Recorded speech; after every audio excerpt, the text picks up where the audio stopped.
పులివెందుల మరియు ఒంటిమిట్ట రేపు ఉదయం 7 గంటలకి పోలింగ్ బూత్‌లోకి వెళ్ళినటువంటి అక్క చెల్లెళ్ళు, అన్నతమ్ముళ్ళు, మిత్రులందరూ కూడా ఒకసారి ఆలోచన చేసి ఓటు వేయాలి. ఖచ్చితంగా 2024 సార్వత్రిక ఎన్నికల్లో హామీలిచ్చినటువంటి ఈ కూటమి ప్రభుత్వం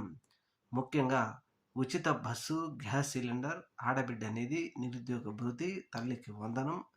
రైతు భరోసా ఇలా అనేక పథకాలు 143 పథకాలు సంక్షేమ పథకాలు హామీలు ఇచ్చినటువంటి పేద బడుగు మధ్యతరగతి ప్రజలకు ఇస్తాం అని చెప్పి జగన్మోహన్ రెడ్డి ఇచ్చిన సంక్షేమ పథకాలంటే డబల్ మేము ఇస్తామని చెప్పిన ఈ కూటమి ప్రభుత్వం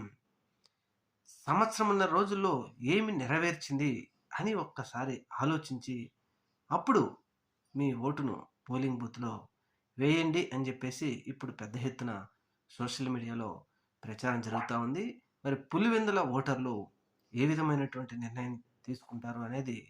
చూడాలి.